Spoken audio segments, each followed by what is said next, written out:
morning. This is the Eager Beaver Show. You are listening to a True North Eager Beaver Media Incorporated podcast.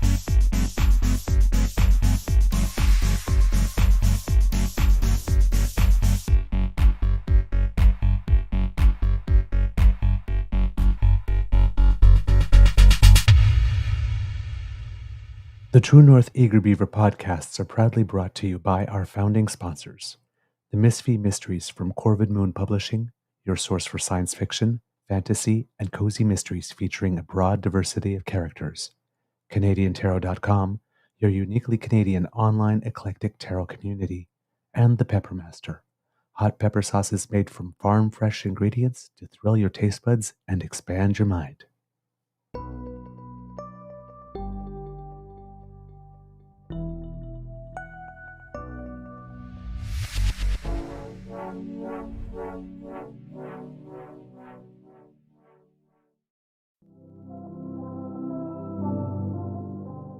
Well, good morning, and guess who you've got this morning? Me, flying solo thus far, largely due to the fact that I think Mr. Beaver may have slept in this morning, but that's quite all right. I mean, these things happen. I've done it a few times in the last, over the course of this summer. I just did it the other day.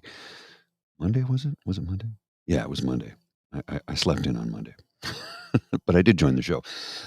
Hopefully, Mr. B will be able to join shortly, soon. I would assume that he'll be here soon. I just sent him a message.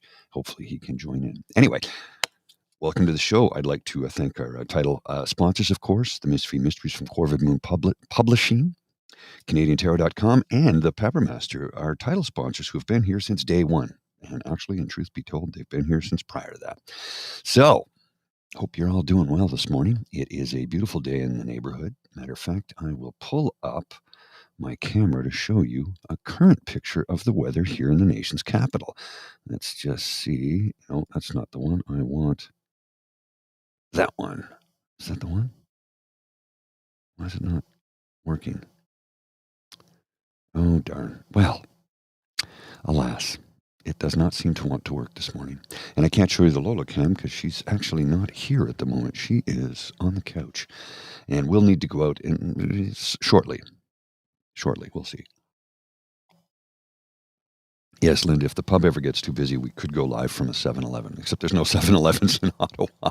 They were all bought up by the Quickie Marts. So, literally Quickie Marts. Don't get carried away and don't start doing Apu's voice. Okay. But Quickie is an Ottawa company, by the way. It's been around since about 1972 or 73, if memory serves. So, yeah, the Quickie took over all the 7-Eleven locations in Eastern Ontario. And we haven't seen a 7-Eleven here in about 10, 15 years, something to that effect. I can't remember exactly when it happened, but it's been a while. Anyway. Got a mug of coffee. It's okay. And I brewed a fresh full carafe. Oh, that needs to be cleaned. A fresh full carafe of pumpkin spice latte coffee. It's not a latte proper, but it is latte coffee. So it's going to be one of those days. I'm pretty sure. The weather is beautiful. I don't know why that camera's not working, though. Very frustrating. I've been having some strange things going on with my computer today. So it might require an update or a reboot. I'm not entirely sure what's going on, but I'll get it figured out. I always do. You know that. Sooner or later, everything works out. Pardon me. So let's address the I don't want to say the elephant in the room, but the issues we currently have in the province of Alberta. And I'm going to pull up some video here. Where did I put it? Here it is. Here is the video I want you to see. This Disordered pointed this out. Disordered YYC. Seems to me Premier Smith wants authority over the CPSA, College of Physicians and Surgeons of Alberta, because she couldn't get her ivermectin during the pandemic. This clip is from August 8th, 2024 at the Grand Prairie UCP members only town hall. How's it a town hall if it's only your supporters? Wouldn't that be just like a Trump rally where you're just cheering everybody on? I mean, that's my opinion. Let's have a look at this video and just listen into what she has to say. Let me make sure the volume is cranked. Here it is. Okay. We're going to watch this. I would have loved to have done the same thing to the College of Physicians and Surgeons, but I discovered that half of the board is elected by the doctors. So it would require us to have a change to the Professions Act. Half of them are elected by doctors. Well, yeah, it's doctors that oversee the board, so wouldn't that make sense? We'll continue. Which we're doing. So Mickey Amory is beginning the process of examining all of the professions to see if all of them have gone beyond their mandate. And doctors are supposed to be there to make sure that there isn't malpractice that hurts someone. I hired Dr. Gary Davidson, who is one of the I called them my red team. I said, we know that there was sort of a consensus view on everything that happened during COVID, but I want the red team view. Give me the critical view. So he's given me some advice on some of the changes that we can make to ensure that doctors have the ability to practice medicine in their full scope of practice. He tells me that as much as 75% of drugs that have been approved by Health Canada have different off-label uses, and as long as they're safe and the doctor's talking to their patient about it and they aren't giving them excessive doses which might cause harm, and they're watching for any kind of adverse reaction, doctors have always had the latitude to be able to prescribe. So we've got to restore that. So there is a couple of stage process in being able to bring the college back under control and ensure that they're only focusing on the issues of true discipline. Process to dissolve the college of physicians. Not to dissolve it, but we're going to change the Professions Act so that we can rein them in on disciplinary items to restore the ability of doctors to prescribe again. Okay, from what I understand, she is both upset that she couldn't get ivermectin as freely as she wanted to during the pandemic, along with the fact that she disagreed with the College of the board, sorry, not the College of Physicians and Surgeons because it's a separate board, but what the board, how they're disciplining Jordan Peterson. So, yeah, Jason Kenney said it best, don't let the inmates run the asylum. And I'm no fan of Jason Kenney, but come on, my God, he was right. He was right. They ousted him, and now literally the inmates are running the asylum. And, I mean, if you read the description for today's show, the UCP just named Calgary Convoy lawyer Brendan Miller to the Law Enforcement Review Board.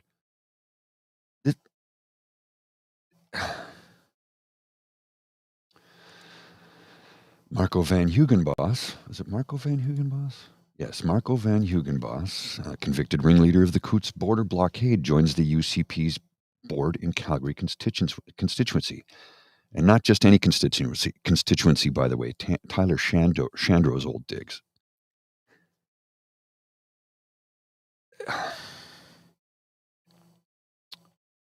To say I'm a little flabbergasted would be an understatement. And of course, the amount of people that are suddenly going apeshit on the author of that article for the Globe and Mail, Carrie Tate, posting horrible memes along with Eva Chipiuk, convoy lawyer, who is the dumbest lawyer in this country. Now, I'm going to be blunt. She's the dumbest lawyer in the country. Well, let me rephrase that. The dumbest public-facing lawyer in the country, because she was out in front of the convoy defending freedom, as she likes to call it,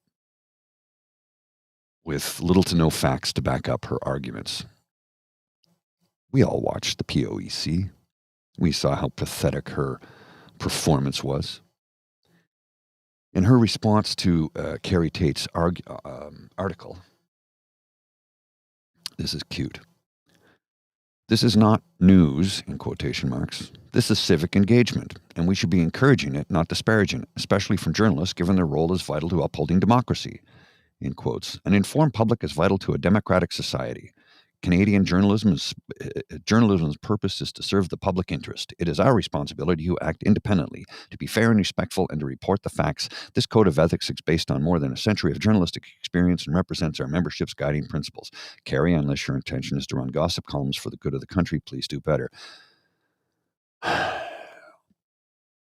Now, civic engagement? No. He's a convicted felon, and you want him in a leadership role. I get it. You do your time for your crime. You pay your debt to society, and you should be able to rejoin society. No issues with that. But do you really want somebody like that running a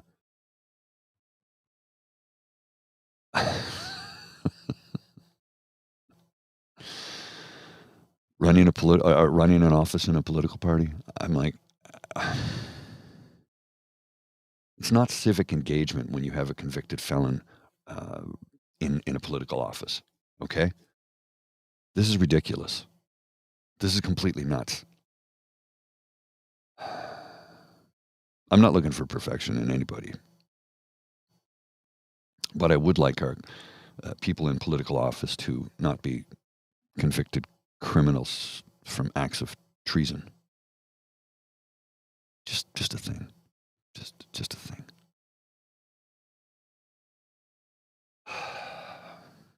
It's going to be a long day, I think. I was hoping it was going to be a beauty day, and it certainly should be. Let's see if I can get this to work here now. Okay. No, it's not working. I don't know what's going on. Might be time to reboot a little bit later. So yeah, we are really in the upside down weirdo times. What is going on in this country when we have inmates literally running the asylum? And this is what is taking place. Carrie is informing the public that the UCP has a convicted criminal on one of its constituency boards. Journalism like that should be encouraged, not disparaged. These are tweets I'm reading. That was from at OCCAM_R. And at Box of Grade A's, yes, Eva, it's absolutely news when a convicted criminal joins the board of a constituency association of the governing party. I doubt you'd be silent if Thomas Dang joined an NDP board. But also, does Marco even live in Calgary, Acadia? Great reporting.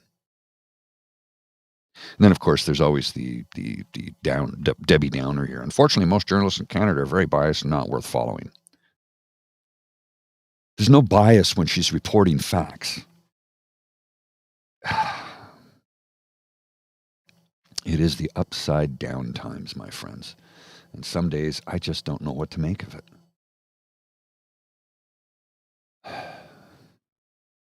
You've got an idiot lawyer. That's called an idiot. A man who, Brendan Miller, who quite literally, and I'm going to read the headline from the Toronto Star, Freedom Convoy lawyer called idiot after mistaken identity. Brendan Miller seemed to think a man attending the Emergencies Act inquiry was the man he accused of carrying a Nazi flag to the protests. Informed otherwise, he said, apparently there's a hole in my case.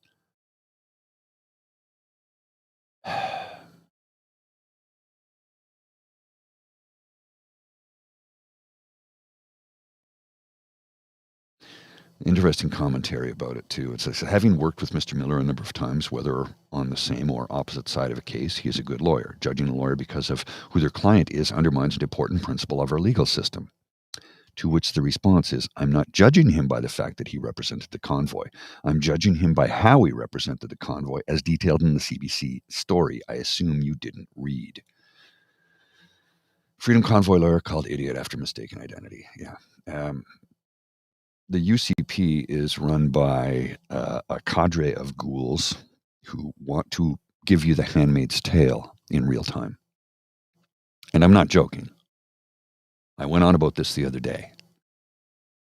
We talked about it in that they're handing over the hospitals to Catholic hospitals. AHS is going to be handed over to Catholic-run hospitals.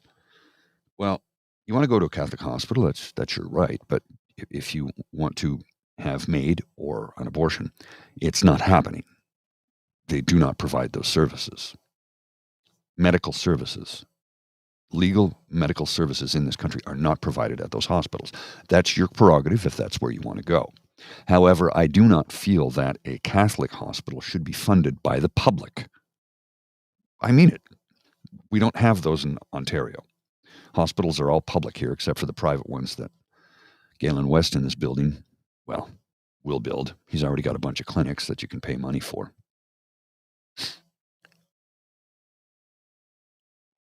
So yes, you're correct, Cassie. The Coutts blockade cost the Alberta economy $220 million, according to CTV. And let's not get in the other blockades and what that cost. How much money was cost in Ottawa, I don't even know. Somewhere around the neighborhood of $2 or $3 billion, I think, was the total for all of it across the country. But Coutts was $220 million. That cost the province of Alberta. And now one of the ringleaders of that is sitting on a constituency in Calgary. You have a premier who wants to take over the governing body for physicians and surgeons because she doesn't like how they run it. This is what a dictator does. This is not what a governing person does. This is not what the role of the premier is. Not supposed to be taking over boards because you dislike how they operate. This woman is dangerous. Sorry, I'm trying to fix something here. She's dangerous, and she is playing with people's lives and the public purse, and doing it in a very, very bad way. And yes, Argosy Acres, I agree with you. Why are we funding Catholic schools? There are Muslim schools or Islam, schools of Islam, Muslim schools, Jewish schools. They don't get funded by the public purse. So why are we funding Catholic schools? Is it because it was a traditional thing that we did? Well, that's not actually true. I was sent to a Catholic high school in 1982, in the fall of 82. And when I first went to that school, my parents had to pay money because it was a private school. And then somewhere in the course of that year, the funding plan changed and the province of Ontario picked up the purse and paid it out. So my parents got their money back, and they paid a few $1,000s, which they didn't have. It was a lot of money for them at the time, and I didn't want them to do it. I'm like, well, Mom, I'll just go to this school instead. She goes, no, I want you to go to a Catholic school because I'm like, okay, fine, whatever. How old was I? 15? Yeah, 15 years old. Anyway, the long and the short of it is the public purse should be for public services, not private Catholic schools. And in Alberta, you now have Catholic hospitals that are going to be taking over because it's getting handed to them by the premier. And yes, I'm sure David Parker is whispering in her ear, even though he's kind of flying under the radar right now. Somebody told me he was in Ontario. Somebody told me he was in Ottawa, and I could have sworn I walked right past him a few weeks ago. I walked past him and thought, that guy looks like David Parker. And then I was like, wait a minute. Isn't he in Ontario right now? Is it possible he's in Ottawa? I don't know. I've never met the man, so maybe it was him, maybe it wasn't. I don't know, but wow, did it look like him. Sure was his doppelganger, to say the least. Sorry, my allergies are kicking my butt today. I hope none of you feel the same way. It's not been a pleasant night or morning for me. I've been sneezing my head off. Oh, my goodness gracious. What else do we have in the news this morning? Shall we take a look? I'm going to need a in a minute here. My nose is running. Bear with me for a second. I will be right back. My apologies. I thought I had a Kleenex here. I don't know where I put it. I'll be right back in just a moment. I swear to you, I will be. In the meantime, let me give you a video clip that you can watch. Where did it go? I don't know where it went. I will find the video clip so you can watch it and keep you entertained while I search out my box of Kleenex. There is a nice long thread that I have about what's going on, and I will read it to you in a moment from John Meddings.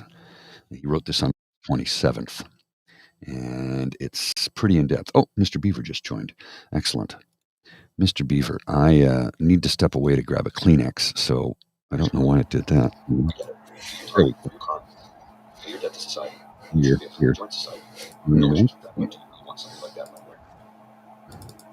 Hang on, let me just mute you. There.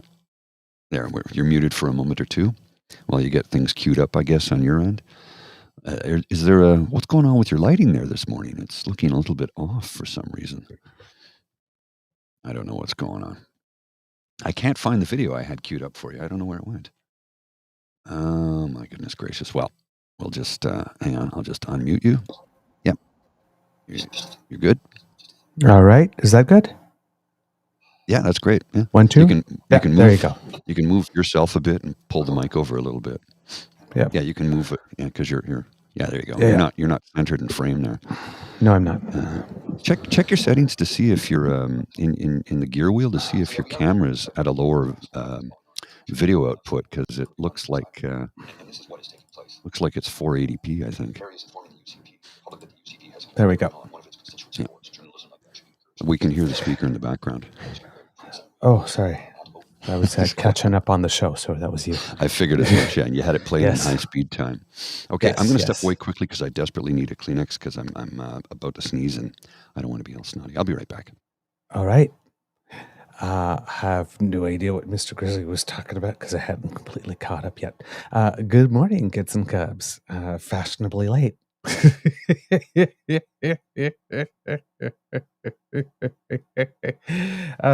Yes, slept in. I actually had been up early enough, like really early. Woke up at about 3:30, and was preparing the show a little bit and caught some of the swim heats from the Paralympics, and felt a little sleepy, so came back and stretched out on the couch and set the alarm and didn't fall asleep before the alarm for some reason, but as soon as I turned the alarm off, then I did. Yeah. And then, woke up about 27 minutes after the show started. So here I am, looking as fresh as possible. Hope that everybody is having a wonderful day. And thank you for your patience and your indulgence. All right, Mr. Grizzly, don't know what you were talking about before you had left off, but I just took some time to say hello to the kids and cubs. Okie And, dokie. happy to continue. I saw that you opened with Danielle Smith and her desire to What's take going over on the College of in the world? Physicians. Well, I have an article or a tweet thread here from John Meddings at J Meddings. He started this on August 27th, and I want to read the entire thread for you because it's a little disturbing. Now, he says, read the article if you can. I still have a bad taste in my mouth. And I will look at the article in a moment.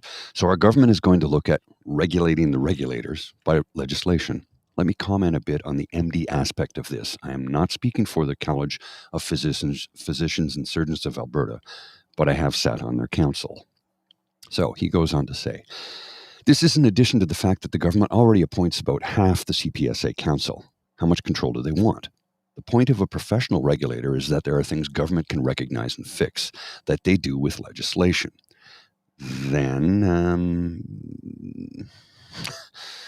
let me rephrase that last sentence. The point of a professional regulator is that there are things government can recognize and fix. They do that with legislation. Then there are things that they cannot recognize as being a problem. As an example, medical malpractice may be very hard to recognize if you aren't an MD. Was it really wrong to do that? So we have professionals regulating other professionals. Putting elected politicians in this role is akin to having the fox guarding the henhouse. In the article, the discussion is to clearly separate regulation of free speech from professional standards. And this is where things get very messy. Currently, you'll be punished if you shout fire in a crowded theater just for fun. You have limited free speech in this regard. I think we all agree that is a good thing. So what about an MD doing something similar? If an MD abuses their trust by saying something that misleads and hurts the public, shouldn't they be sanctioned? I think so. And is it very conceivable that only other MDs would be able to be certain what they said was wrong? It was not the standard of practice. This, of course, is exactly what the background of this truly is. Regulated MDs spoke lies to the public about the safety of vaccines and promoted other more harmful courses of action for financial gain. They were sanctioned and should have been. And now our government wants to regulate the regulator even more to prevent this, to prevent keeping the public safe from charlatans? What in the world is Alberta becoming? And the tweet that he's referring to, free speech, this is from Danielle Smith, the Premier of Alberta. It's her legit account. Free speech seems to be constantly under attack in this country. Okay, for the umpteenth time, you chowderhead, we do not have free speech. We have freedom of expression. There's a difference. It's written that way intentionally.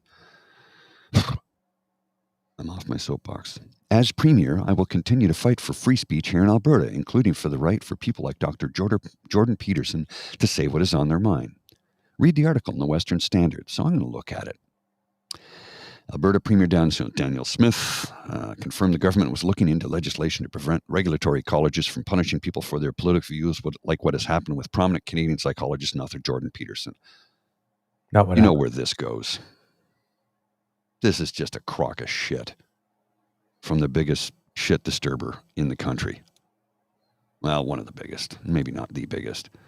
I'm going to put a link to the article in the chat for those of you who would like to read it in full, because it to say that it's disturbing would be an understatement. Let me just paste that there. There we go. Oh boy. Yeah. Oh, it's a doozy. It is a doozy. And Smith pointed out part of what the courts are limited by is professional bodies have the absolute power to govern without interference from politicians and judges. That's the point of a professional body. Your political viewpoint is not welcome there because it's a professional body that oversees the professionals in their profession. This literally is a case of the inmates are running the asylum. Jason Kenney warned us about this, and I can't believe I'm quoting Jason Kenney, but my goodness. He warned us this would happen. Mm-hmm. He did, and you know how little I like the man. But he did say, don't let the inmates run the asylum. He warned us. I guess, but I mean, Jason Kenney, the reason why he became the wrong spokesperson for that is because he first sought to indulge them. Yes. And everybody told him if you indulge them, yep, because it's going to come back and bite you in the tushy. And it did. Yeah. And it's only as it was like clamping down on his tushy that he turned around and warned everybody, hey, if you do this, they'd say, like, ask me. I know it's happening to me. He's the cause, right? He opened the door. This. Yeah. He opened the door, welcomed them in, and then went, oh, shit. What have I done? Yep. The tigers that eat people's face party is going to eat my face? I didn't welcome that in. Yes. And the worst part is that the leopards right now are telling us to our faces that they are going to eat our face. They're not going, hey, we're just licking. It's just a kiss. No, we just want to see how you taste, but we'll stop there. Promise. You got to listen to this. Calgary resident Dave, I don't know who Dave is, asked if Smith had noticed the decision from the Supreme Court of Canada about the appeal from Peterson seeking to overturn the social media retraining he was required to undergo by the College of Physicians and Behavioral Analysts of Ontario. In quotation from Dave, now there seems to be a growing penchant for some overreach by the professional governing bodies of folks like doctors, lawyers, engineers, teachers, etc., that goes beyond regulating the competence and ethics of their members, and it's going into politics and social engineering and free speech. Given the decision from the Supreme Court of Canada, Dave said the only way to regulate regulatory bodies is to legislate them to stay in their lanes by focusing on competence and ethics. When people sign on to become members, he said it looks like they need to forfeit their freedom of expression, thought, and peaceful assembly. Except, Dave, you fucking chowderhead. Sorry for getting vocal and vulgar there, but my goodness gracious. He violated his ethics. He violated his ethics. That is an issue of ethics. Someone, as a psychologist, telling someone to unalive themselves because you don't like their commentary is a violation of your ethics. It's also as a crime. Psychologist. It's also as a person, as a regular citizen, it's a crime. It's a crime. It's a crime. So, no. That's the thing with the freedom of speech whole thing. Yeah. What they're talking about is that everything is freedom of speech, ultimately, if you really want to twist it hard enough. Mm-hmm. I mean, if I'm walking down the street and I decide to just plunge a knife through somebody's heart, I was just expressing myself. That's it. I mean, they're Why are you just harshing right my off the mellow? rails here. Well, I thought this person should not be alive. It's only a differing opinion. They thought they should. I thought that they shouldn't. We had a difference of opinion. We agreed to disagree. Mm. It's anything can be twisted to freedom of expression or freedom of speech if you work hard enough. Doesn't mean it is. Right? So, it's the lazy person's way out. And yeah, as you were noticing, this all seems to be a temper tantrum about, well, I wanted ivermectin. I was told no. So therefore, watch me go and destroy you. How dare you tell me no? Yes. Well, from Terrell We can't Tailfeathers. have that. Terrell Tailfeathers, his it's at TERRILLTF. His commentary on Danielle Smith's tweet, I think he nails it. Free speech for white people to say what is on their mind. That's what you really mean. You supported the out-of-control Coutts Blockade while you were all for censorship of free speech by supporting police violence when it came to University of Calgary anti-genocide protests. Free speech for me, not for thee. Mm-hmm. Or my speech gets to be freer than yours. Yes. Right? Well, we all have free speech, just that we get more of it. And here's a classic. I don't know if this was how this was released, but I'm going to show you an image that has a tweet underneath it. And this is in Jordan Peterson. Oh. So it's a picture of Danielle Smith with the guy at the Calgary Stampede, not this past year, but the previous year, with the shirt that's the lime green shirt that you can't miss. Thank a straight person today for your existence, straight pride, and has his name on his shirt. And I think it says Eric. Yeah, it says Eric. So, and under that is a tweet from Jordan Peterson. Remember when pride was a sin and Ellen Page just had her breasts removed by a criminal physician? Yep. Except the physician wasn't criminal. Yeah.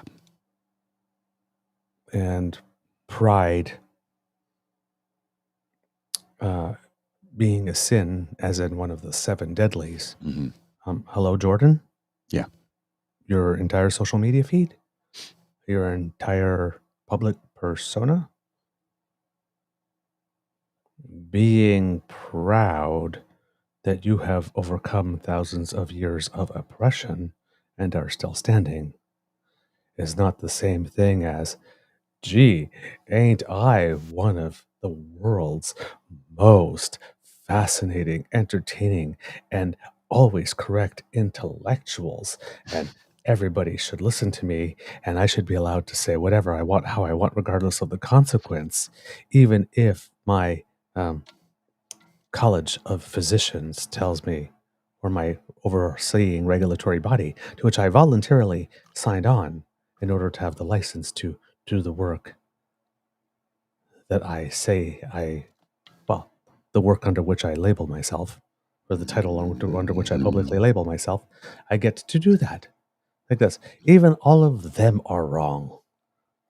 This because I am right. All the time. About everything.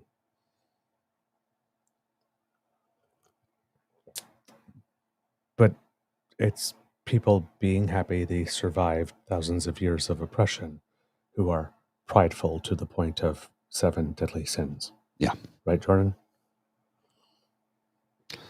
Look, it's like, listen, the lack of self-awareness, right, is the minimum entry price into this movement.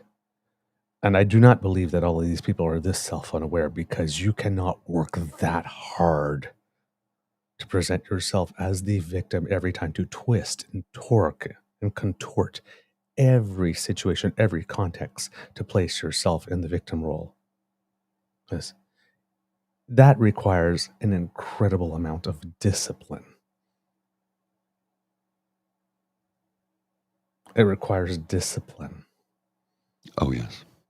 It's not that they're not self-aware. It's that they publicly choose not to be. These are choices. The poor people at home that are getting wrapped up in this and sending money, they might not be thinking it through. But the people that are leading this stuff to consistently, no matter what the situation is, always be the aggrieved party, that takes lots and lots and lots of discipline. It takes about as much discipline as it does for Trump to not say anything cross or sideways about Putin for about an entire decade, especially when you're like a political motor mouth and you've been filmed and photographed and recorded as sin. No kidding. With the amount of time that man has spent in front of a camera and a microphone over the last 10 years to not say one negative thing about Putin when he loves saying negative things about just about everybody requires an incredible amount of discipline. Incredible amount of discipline. He's not erratic, not losing his mind, not like that. This is a strategy and these are choices. And Danielle Smith is the exact same way. Exact same way. Yeah. It's unbelievable. So yeah, the whole stay in the lane thing, I mean, that's the whole point, right? Just like regulators, stay in your lane, stop getting involved in stuff that are political and whatnot. Again, everything is free speech and everything's political if you want it to be. Mm-hmm. Everything is. If you want it to be. So stay in your lane. See, it's one of those things, you know, those things that you sometimes see these videos of a policeman arresting people who are clearly not resisting, and you hear them yelling, stop resisting, stop resisting. It's a tactic. As they're like pushing their face down into the ground or smushing them or have their hand on the back of their neck or something. Mm-hmm. Stop resisting. And it's like you're sitting there watching it, like there's 5 of you on him. Like this guy can't move. He's not resisting. Just get off his arm and maybe he'll be able to, if you, the guy on the right, get off his arm, he might be able to, the other cop might be able to lift it to where he needs to get the cuffs on. It's like, this is the same thing. It's like your free speech is being stifled. Your free speech is being stifled. And watch us come in and make sure that we put a pastor between you and your doctor.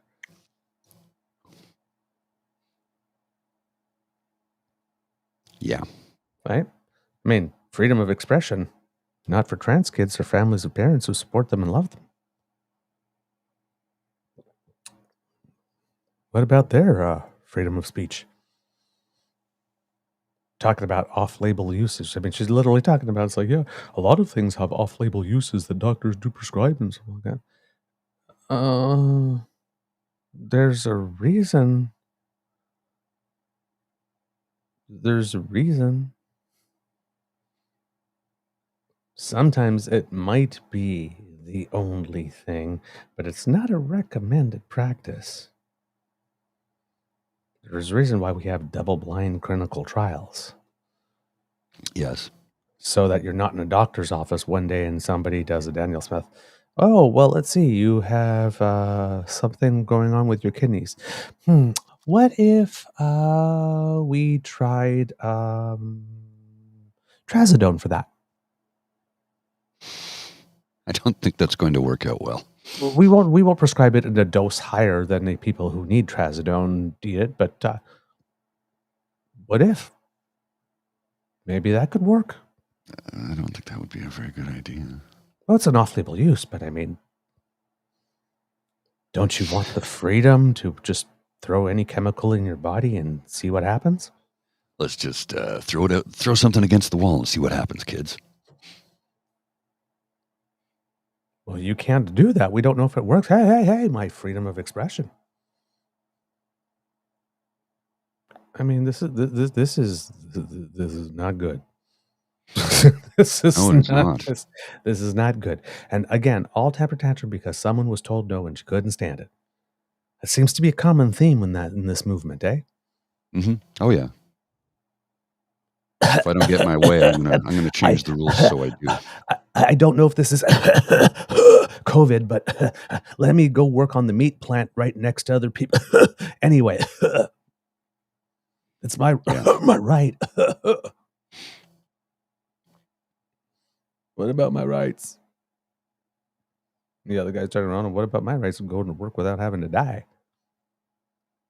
Oh, I'm sorry. It's only about your rights. See, that's the thing about rights is it's usually always a competition of rights. I don't like your face. I want to punch it in. Well, I'm sorry. You can want that. You have a right to want that. But if you actually do something in furtherance of that want, your right to do that ends where my nose begins. Well, says who? Censorship. It's always a competition of rights, right?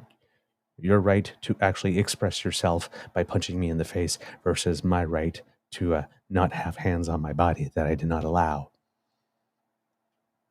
At some point, somebody has to decide which right has precedence over the other.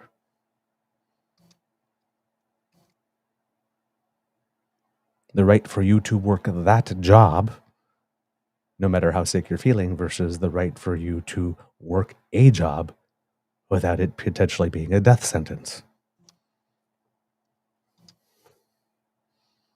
My right to get married versus your right to not be offended.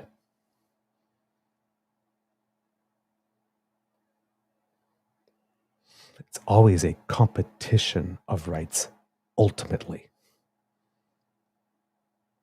Indeed. And we have very, very wise and learned people there who dedicated their lives to this, to going through all the ethics and the morals and the legalities and everything, and decide when it is that our rights, where are the limits on them? The reasonable limits, which exist for every single right we have. Everyone, including freedom of expression or speech. For those who keep on insisting on saying freedom of speech. It doesn't matter if it's speech or expression. At the end of the day, there will always be adults in the room and there will always be a limit. There will always be. Even if you have your perfect right-wing utopia, there are going to be some people that are going to be less right-wing than the most right-wing. They're going to go, you can't say that. There's always going to be some. There could be two people in a room, and at some point, one of you is going to say something that the other person is going to go, you can't say that. Mm-hmm. What do you do too? Eliminate that one too now? And now you're all alone to talk to yourself. And if you should ever need anything from the world that you can't do yourself, well, too bad. You already eliminated everyone for disagreeing with you at least once. Yeah. Oopsies. Oops. Now what? I mean, that's just, this is not a road you want to go down on. That's why we have as few limits to rights as possible, and we try to keep it to the most reasonable ones. Yes, that's the reason why we have, as Mr. Grizzly mentioned, some of these professional orders, so that you doing things that pretty much everybody in your order agrees is probably not a good thing will give everybody else a bad name. Everybody turning around and saying, yeah, you probably should not do that. And if you do that, there will be consequences. I mean, particularly for governments who seem to be like really, really big on voluntary self-regulation. Yeah. That's like, all the carbon that we're pumping in. Oh, yeah, well, let's ask the oil companies what they're willing to do voluntarily. Well, they voluntarily will do nothing. Yes, but I mean, they love doing that, right? It's going to be a voluntary code, the grocery code of conduct. It's going to be a voluntary code of conduct that the people they're going to sign on to voluntarily, and I'm sure they will all maintain and uphold, without exception. Of course. Like this, we are going to rely on the people who decided to fix the price on, not shrimp or lobster or whatnot, but bread. Mm-hmm. A staple we all need. We're going to rely on them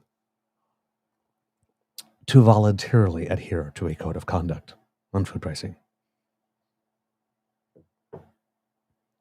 They love those volunteer codes, except when it's a professional organization.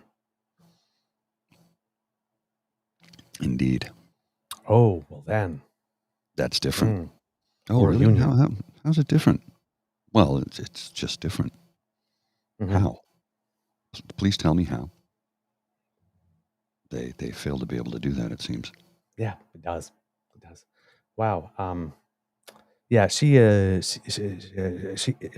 about to trash the place, kids.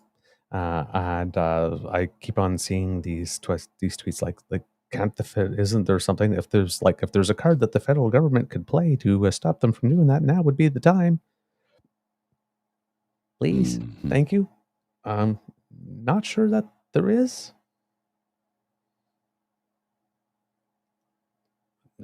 I mean, they can be an intervener in a case that people would bring to court, I guess. But I'm not sure that there is any legal provision. I mean, this is not my wheelhouse. But let's just put it this way: it's been a couple of days she's just been uttering this stuff, and I have not seen anything cross anywhere on my social media saying, "Well, legally, this is what we have to do to stop that." From a respected mind. So I'm not sure. It's like everybody asking if the provinces keep on abusing of the notwithstanding clause. Well, then when's the federal government going to come in and use the disallowance thing? Well, it's like, yeah, but we've actually never tested. Nobody's actually ever taken something with the notwithstanding clause all the way to the Supreme Court and said, well, you say that there are reasonable limits on everything. Is there a reasonable limit to the application of the notwithstanding clause? And would this be it? We haven't even gotten there yet, right? No. So, which I really, really do hope that someone does bring it forward and we actually learn that, because if this whole thing is, I'm just going to trample over your rights I want to, so I'm just going to pass laws invoking the notwithstanding clause from the get-go, boom, I'm just going to make this a standard practice and this is going to be legit. We can't have that either. No, we cannot. We can't have that either. Right. So somebody is going to have to say that there are reasonable limits. So, for example, rights that are inalienable, or that we consider inalienable, or for rights that we've signed on to in international treaty, for example, as a signatory of the International Convention on Children's Rights or on Human Rights. We can't put our name to an international treaty and then go back and in our own country pass laws that go against that. No, but that might be a reasonable limit. You think? I mean, there's many politicians. I mean, I guess you could pull out of the treaty. I guess you could pull out of the treaty, but I mean, that's a place where a court can go. It's like, but you've signed on to something even higher in international law, so you can't go back on that. Which then would probably have some. Well, what if we withdrew from the international covenant on human rights or something, which would be a whole other political discussion. Mm-hmm. But nothing stops them. And then if they did go ahead and do that, well, sorry, we're just going to Brexit our way out of international law. Now what are you going to do? Who knows? Well, but it's not like these people aren't creative and aren't willing to try stuff. We're finding out right now how they're backdooring Albertans into no abortion. Well, and this is, you got to hear it. This is from Naheed Nenshi. I say his name wrong. It's not Naheed. It's Naheed. Naheed. Thank you. Naheed Nenshi. He says, did you hear Danielle Smith wants to privatize your local hospital? She wants to take hospitals away from Alberta Health Services, AHS, and hand them over to other people to run. Maybe Covenant Health, maybe someone else. Nobody knows. Remember, the UCP privatized lab services in 2020, and it was a disaster. Endless waits to get an appointment, even longer waits to get results, and doctors sound the alarm about mistakes in tests. Eventually, the UCP had to reverse the whole thing at a massive cost. It was a dangerous and expensive failure, and that's what Smith wants to try with hospitals. Let me tell you why I'm concerned. The Premier doesn't understand healthcare, hospitals, or how competition works. She's barely said a word about her plans for AHS since announcing that she's going to break it up. Instead, we hear these drips and drabs at members-only meetings in the lead-up to Smith's UCP leadership review. Second, she said she wants a healthcare system that is ruled by competition and fear. This is bizarre, and it's not going to work. Systems that are based on fear will inevitably collapse, and those incentives don't work in public service delivery. The folks at Covenant Health do amazing work right across the province every day, but we must recognize that Covenant facilities do not offer the full range of healthcare that Albertans expect, particularly in reproductive health and end-of-life issues. And despite what the Premier said, Covenant has been forced to shutter some of their emergency rooms, just as AHS has, because they have the same problem. A UCP government that is hostile to healthcare professionals. Changing the sign outside doesn't create new doctors, even if Tyler Shandro is on the board. Maybe Smith is just musing and saying the first thing that she thinks will please the person she's talking to. Again, the problem is, when you're Premier, people work to turn your musings into reality. I'm concerned Smith is taking us down a path she hasn't thought through it all, sorry. We need a government that is competent. That is not ideological. That does not make up its plans on the fly to save itself. We need better, and that's what Alberta's New Democrats promise. Now, here's the thing about what Naheed Nenshi is going on about. It harkens back to former Prime Minister Jean Chrétien when they confronted him over his beliefs as a Catholic. And why was he supporting and legislating for same-sex marriage? They said, does not go against Catholic doctrine. And his take on it was, not when I'm in the office of a Prime Minister. I have to speak for all Canadians, especially those who do not have a voice. Naheed's doing the same thing here. He's doing the same thing here. He's saying, look, Covenant does good work, but they don't provide all the expected healthcare priorities that one would expect. End-of-life services and reproductive services. They do not provide them. It is against their doctrine. It's written right on their website that you can't do that. And I think, I don't know if, and please tell me, folks, because I'm in Ontario, we do not have Catholic hospitals in Ontario. And if we do, they're not run via the public purse.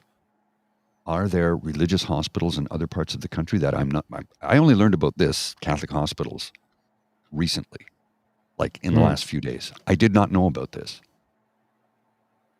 So, it's disturbing to me that your health care is put in the hands of somebody who trumps their religious beliefs over your medical choices. That's a very slippery slope.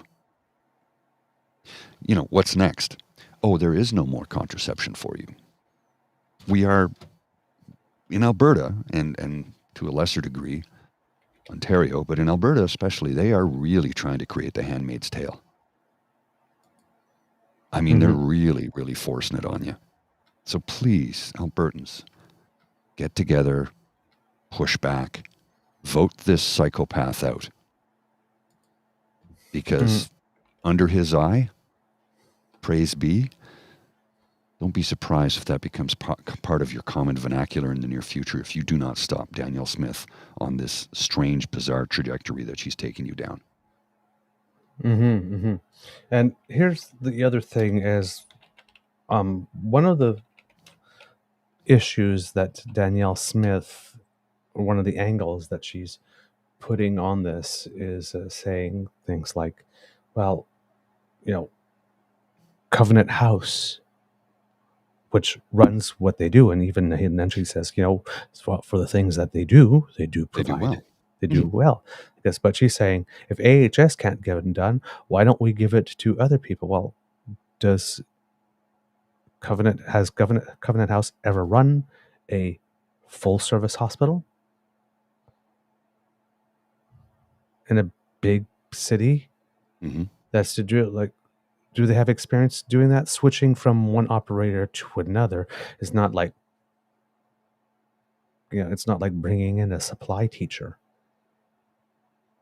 And even when you bring in a supply teacher, the quality of the class is not the same the next day as it usually is with the teacher that knows that particular subject matter, knows their class, and there's a drop off. It takes some time. let's say you have a supply teacher who's not just coming in for one day, but is going to like be taking over the class itself because somebody needs to be out for the rest of the term. It takes some time. It doesn't just happen. And she's saying things like, Covenant House never closed down their rural hospitals. Well, according to this, and this is also from a disordered YYC, that's not actually true. Can't really read that. It's too... No. Yeah, too and I can't make it bigger, unfortunately, but no worries. Temporary closure. Mm-hmm. I'm pointing it to, though, if you could leave it up there, Mr. Oh, Grizzly. sure. Just a second. It's. I don't think anybody can read it, but I'll keep it on the screen. Killiam Emergency Department, temporary closure here. Killiam Emergency, temporary closure, temporary closure, temporary closure. These are all for Killam. More Killam Emergency Department. So there's evidence of 8 different closures here. Oh, Bonnieville, 6 different news articles. But so the people to whom she wants to transfer this are running smaller services in smaller areas that do not provide all the services, and they can't keep them open all the time either. So she's literally lying. Once again, pretty much just like Doug Ford. Yes. Pretty much just like Doug Ford. It's, yes, there's the evidence that I can go and look up really easily, like to see whether or not they've had closures, because they have, because it's been in the news. And there are press releases. She literally just had to go to a Covenant-run hospital, look on their website's media releases tab, and see announcements of closures. But you'll actually sit in one of those rooms. Goes, well, they've never closed. And everybody is just going to buy this. Doug Ford, when he talked about closing consumption sites, safe consumption sites, made all that commentary about crime. But it turns out that most places where there's a consumption site, the crime rate is actually lower overall.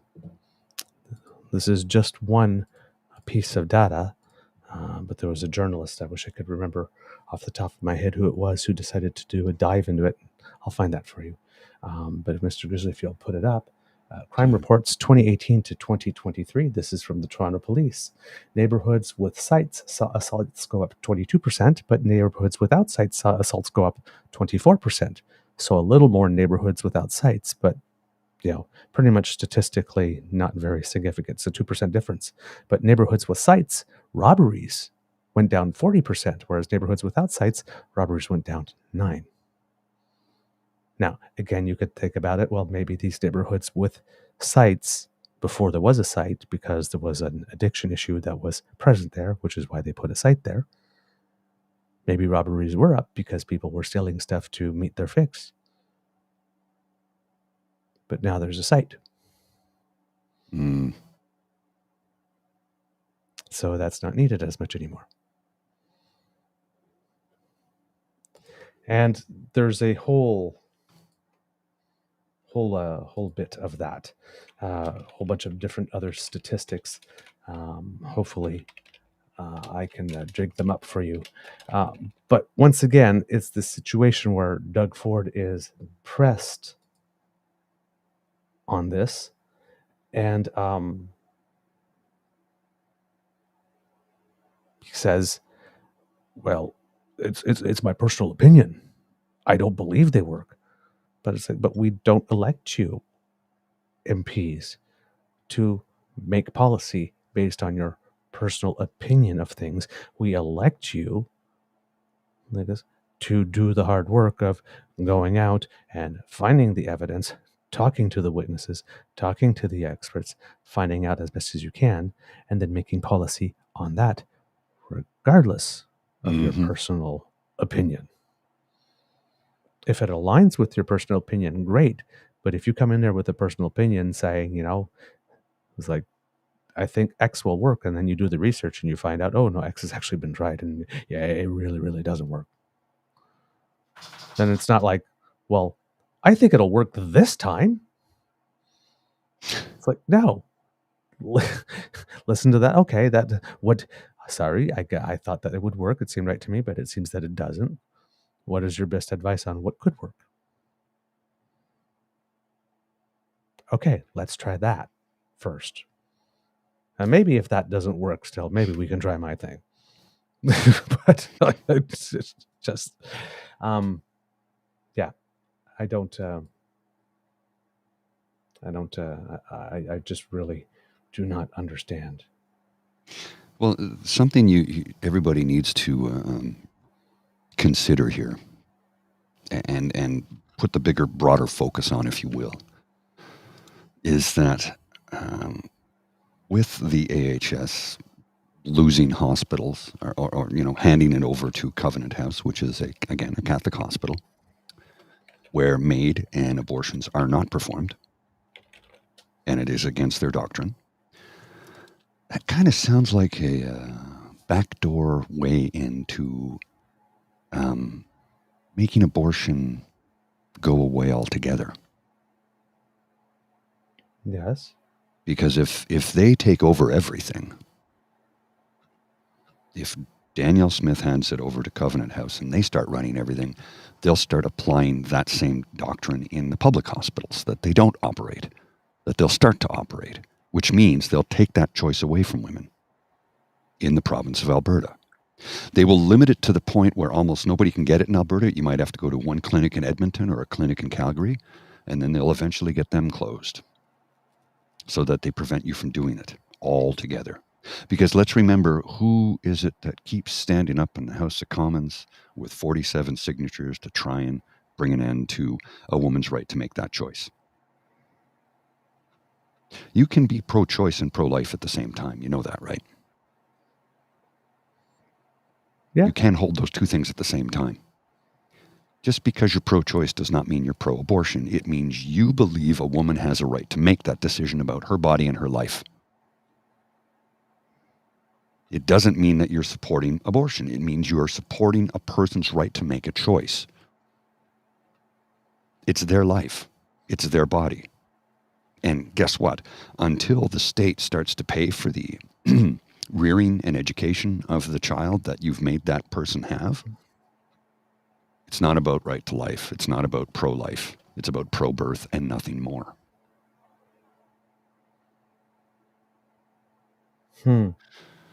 Indeed. So yeah, so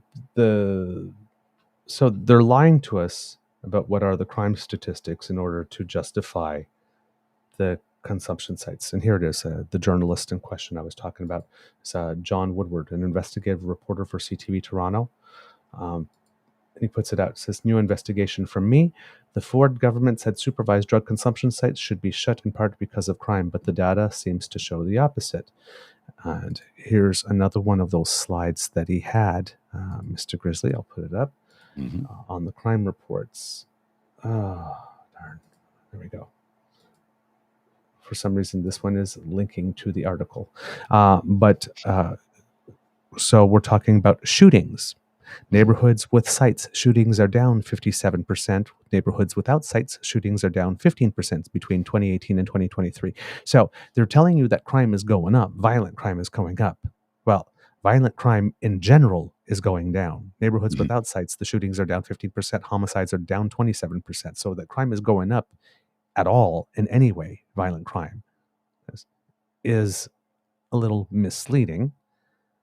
And then when you look at neighborhoods where there are sites, well, there are certain crimes that are going down way more in the 2018 to 2023 period than in places without sites.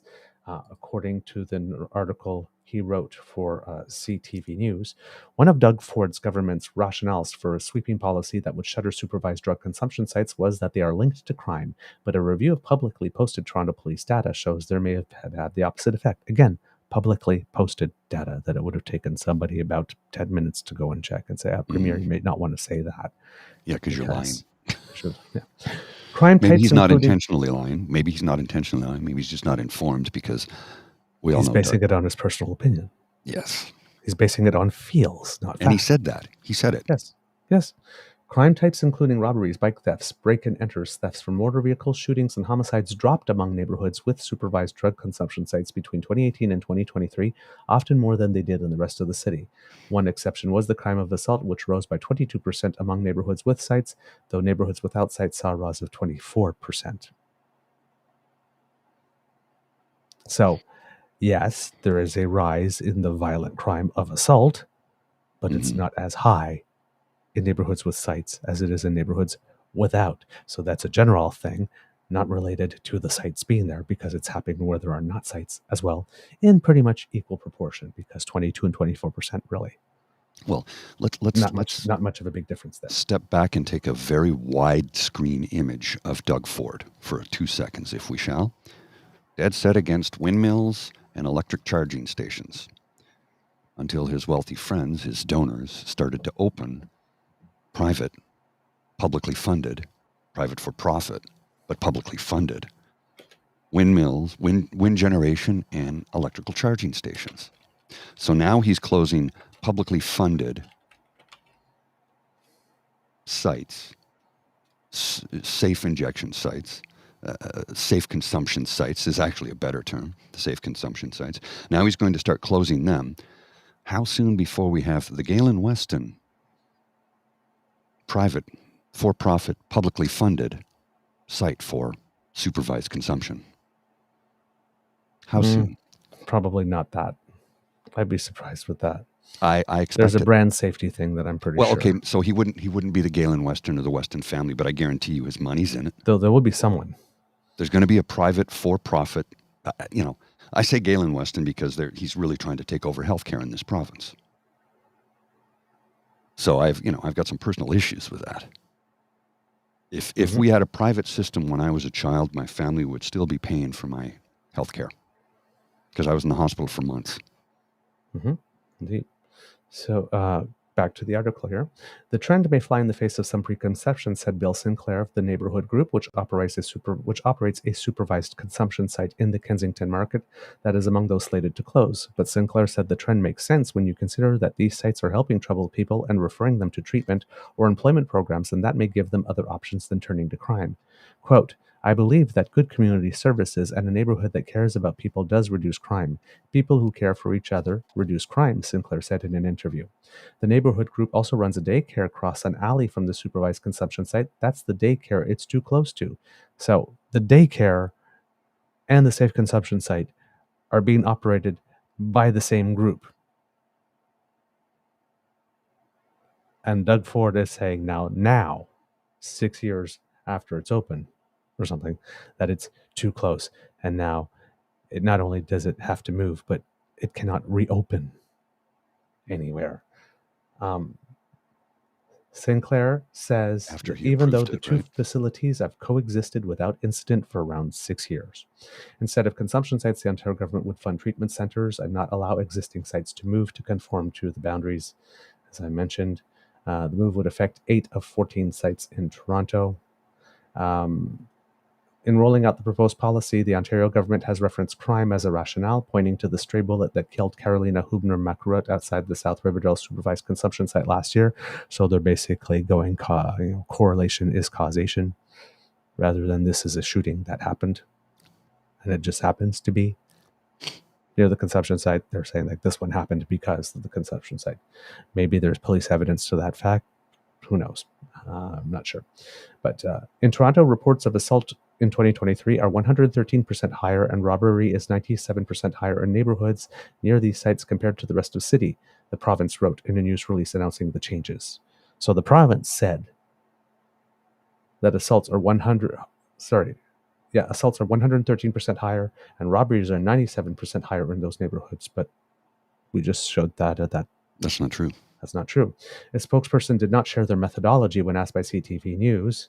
The figures should sound concerning, but may be simply because the sites were targeted to neighborhoods with disorder in the first place, said Dr. Dan Werb, who researches a variety of aspects of supervised injection sites.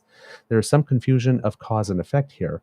Werb is part of a team that analyzed homicide rates in Toronto before and after sites were established from 2010 to 2023 and presented findings at the peer-reviewed International AIDS Conference in July, which is the largest scientific conference in the world, by the way.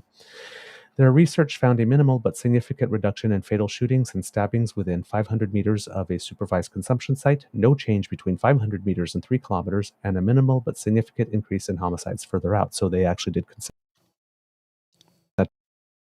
circles around them and then measured where the crimes were happening. So again, reduction in fatal shootings and stabbings within 500 meters of a site. No change between 500 meters and 3 kilometers, a minimal but significant increase in homicides farther out, greater than 3 kilometers away from the sites.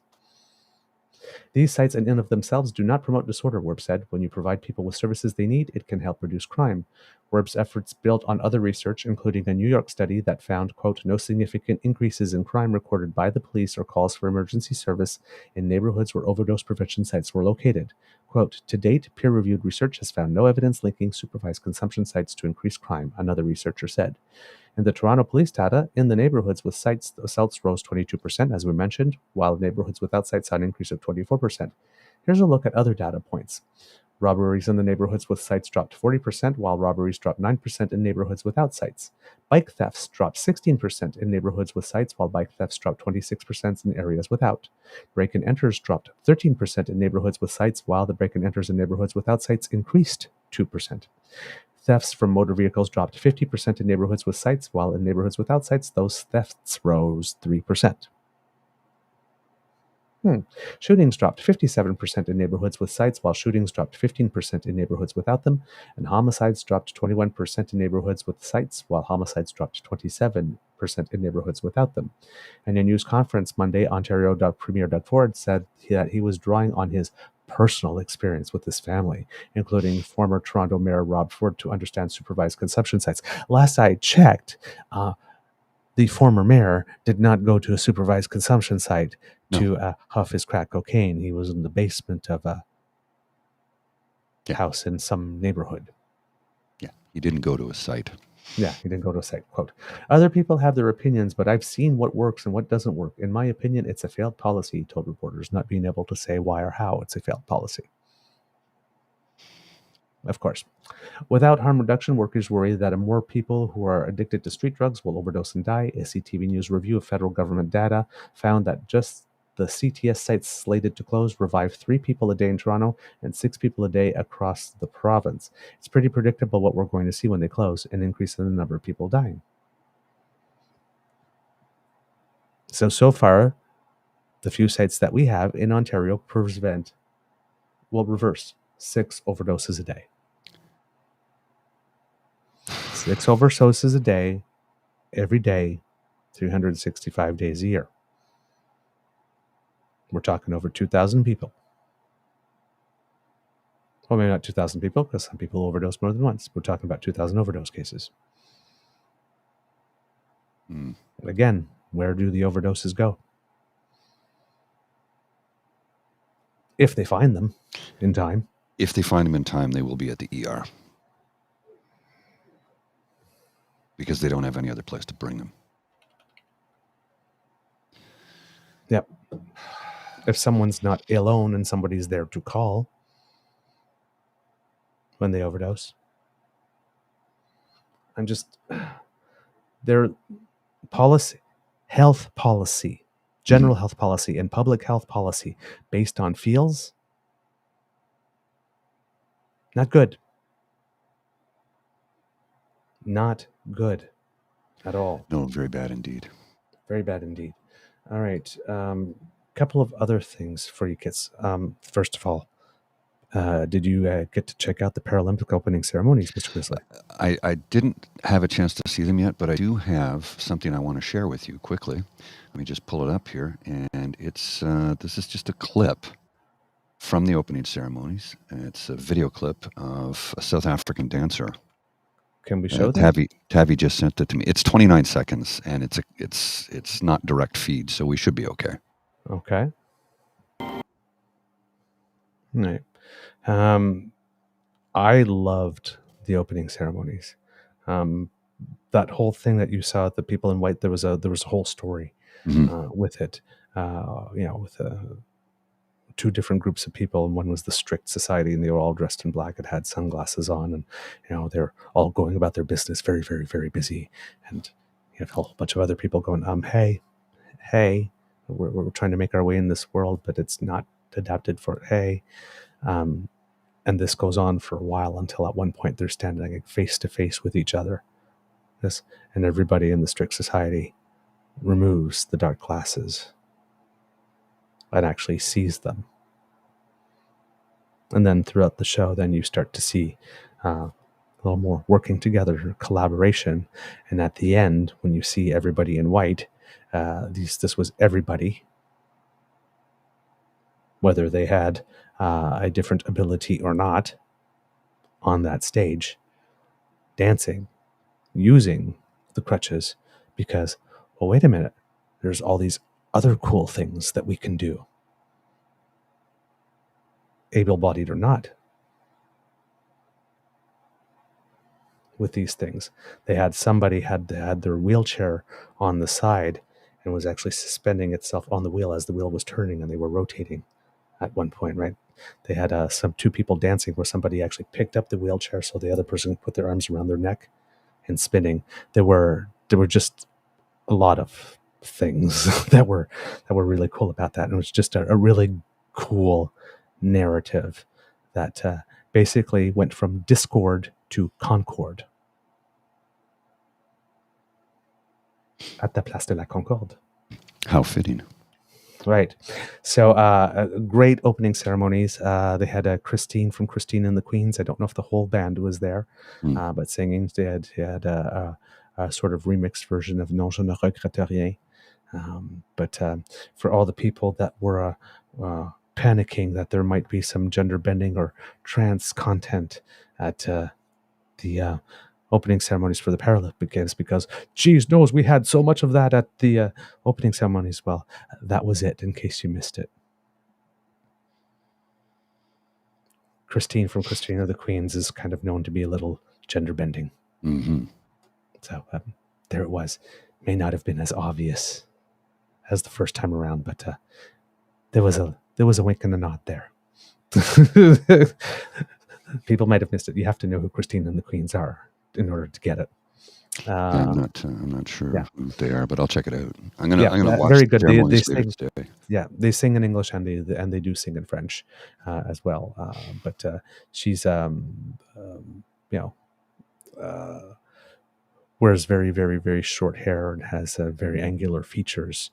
So can definitely do the gender fluid thing, male, female. Back and forth. So, but incredibly good artists, good music. You won't regret taking some time to check them out. Christine and the Queens. And she's a really good dancer too.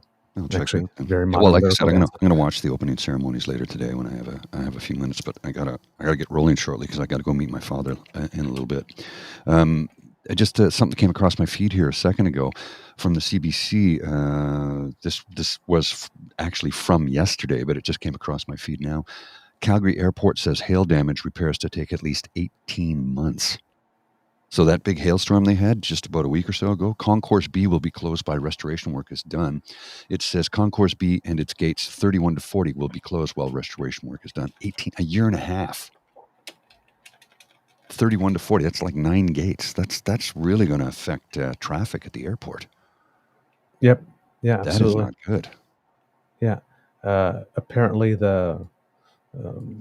was one of the pretty expensive also for insurance when it comes to hail damage. They had recently evaluated how much it came up to, and was a big deal. And I heard a story today about there's a program in Alberta where they spend about $7 million a year when they hear that hail is coming to put something in the air that makes it such that what's going to fall is smaller, that they don't form as big clumps to try and reduce the damage. But that's another thing that we're paying for that we didn't used to have to pay for before, but now that we are, because climate change and people didn't do What they should have done. According to the Insurance Bureau of Canada, insured losses from hail damage have totaled nearly $3 billion between 2019 and 2023. The majority of that came from a hailstorm in Calgary in 2020, where there were approximately 70,000 insurance claims and more than $1.3 billion in insured damage. We don't think about it about hailstorms, but yeah, $1.3 billion, one hailstorm. So that was that's what we'll say. But Mother Nature's calling, man. Mm-hmm. Got to pick up the phone. A couple of things going on before we go. There's something going on in the House of Commons Committee. You may have heard the story. We haven't covered it very much here because it's more crime than anything else. But there had been 2 people that had been arrested for some type of terror plot, and our authorities caught them, and so which is good. But everybody on the conservative side, I said, well, how did they get their citizenship or permanent residence if they were this, that, and this, the other thing, and trying to make it, and they're asking questions like, isn't this a failure of your government? This is going to sound like a bit of a controversial position. It's not a failure of the government. No. No system is perfect. No, goodness, no. Right? So something is going to happen. These 2 people did get through. And we need to look at why. We do need to do investigation at why, how, what could have been missed so that we can strengthen that system. But we have multi-layers in our system. And the secondary layer, because they got through, did manage to detect them, find them, stop the plot, arrest them. And now the justice system is going to take over. So even though people are complaining, and yes, we do have a legitimate reason to go and look and see how they got through the first phase, the system did ultimately work as intended overall. The first system, though, the first stopgap, clearly there was something that was missed. Mm-hmm. So we got to strengthen that one to make sure that we don't have to have recourse to the second and third ones. But the second and third ones did work. And this was stopped before something terrible can happen. That's the thing you got to remember. You got to remember both of these things, because a lot of people want to dive in very, very narrow and just say, and again, the federal government, any government of the day, federal government, does not make direct decisions on who gets in and who gets out as individuals. They might determine a group of people, like, when we brought in the Ukrainians, saying we're going to have a special disposition here, or there's a natural disaster, Haitians, there's been another earthquake, come over, right? That's one thing. Mm-hmm. All right. But nobody turns around and says, like, oh, yeah, these 2 specific people, there was nobody from the Liberal government, from the government of Canada, that was in a room with any immigration body or whatnot that said, yeah, these 2, let them in specifically. Okay. It's not the way it works. No. So you have some people trying to spin it that way. Of course. Right. So just be careful on that. You want to be concerned to know how it is that they did get through the first system, but then for the rest, a little calm. Mm-hmm. Will be required here. The other thing that is happening, if you live in British Columbia, because there's an election coming up, there's been some movement in provincial politics. It seems that one of the parties has pretty much decided that they are going to cease to be. The BC Liberals, formerly known as, changed their name to BC United to try to get away from the Liberal brand.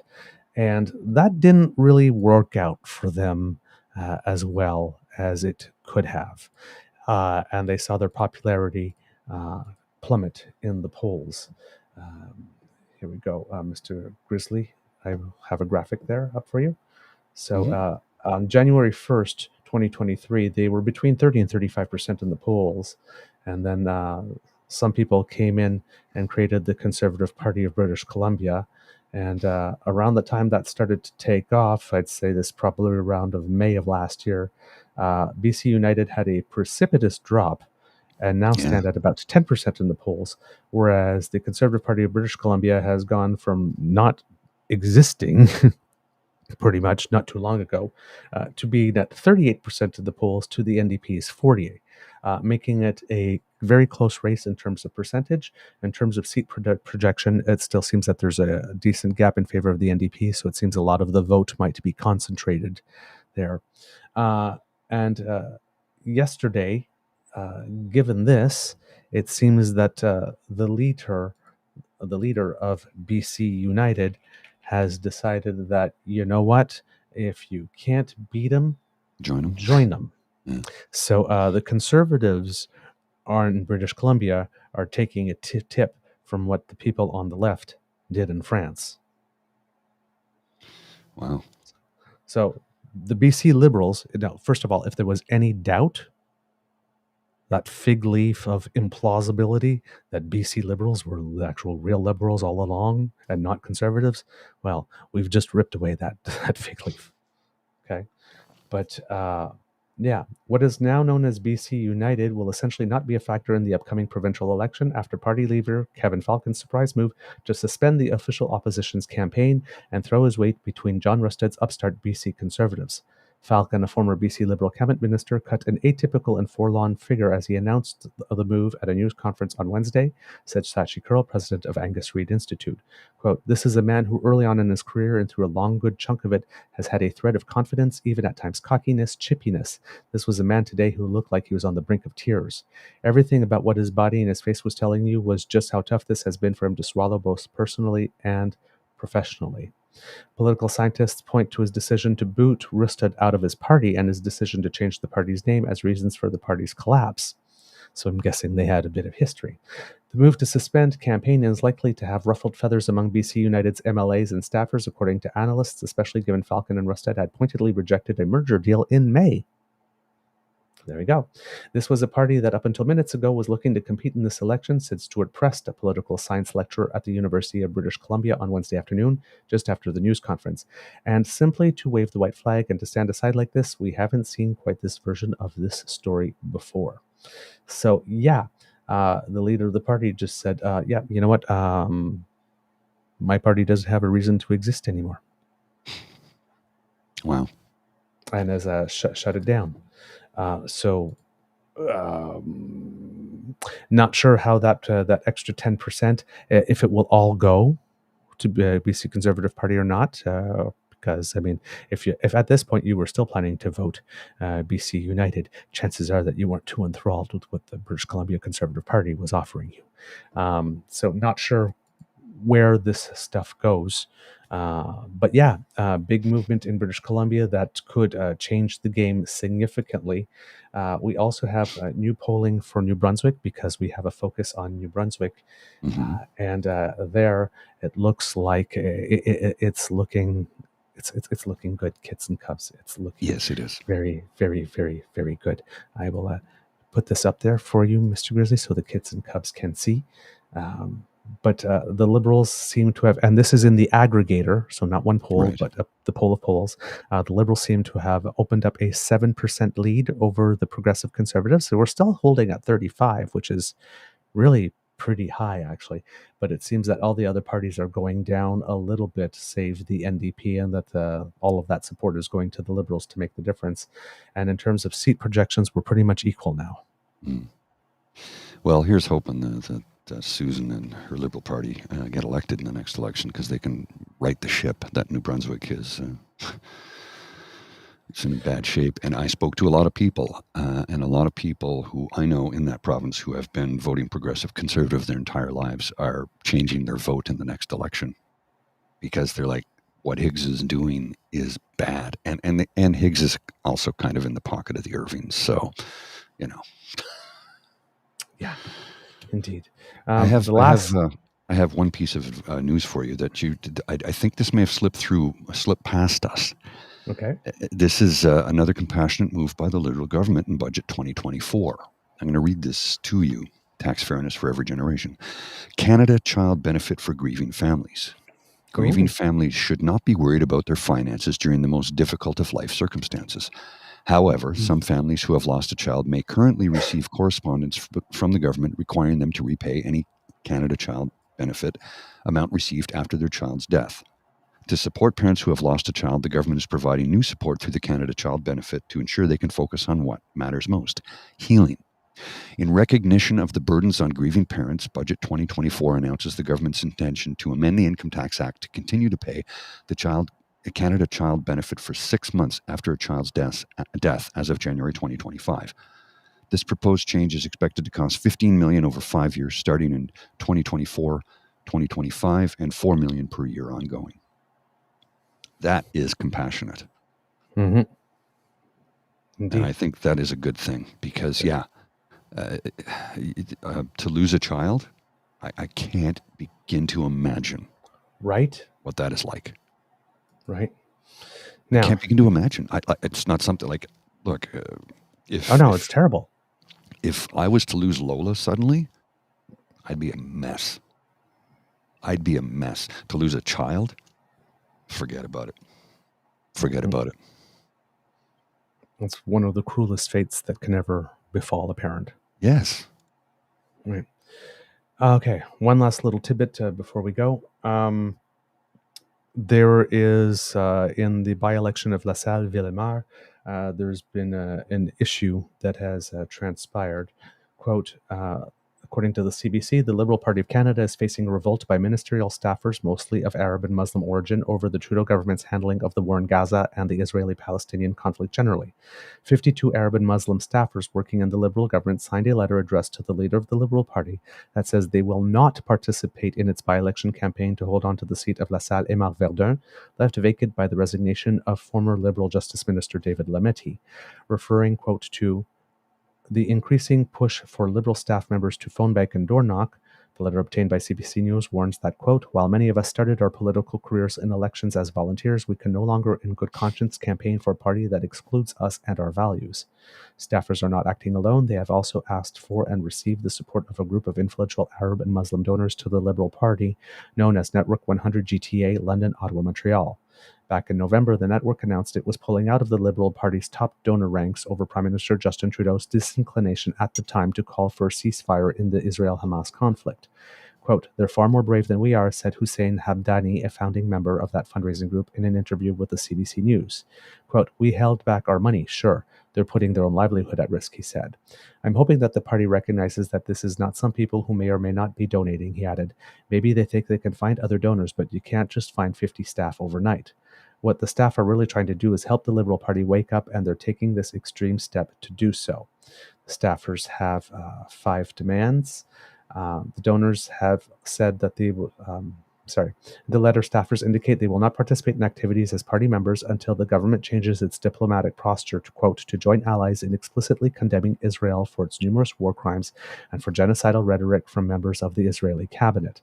They also demand that Canada, quote, join our allies, including Norway, Spain, and Ireland, in recognizing the state of Palestine and, quote, acknowledge anti-Palestinian racism as a unique form of hate and work to address it in Canada.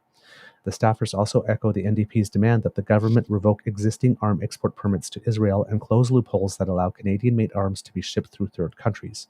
Finally, they call for an end to, quote, all research collaboration on military and dual-use technologies between Canadian and Israeli researchers.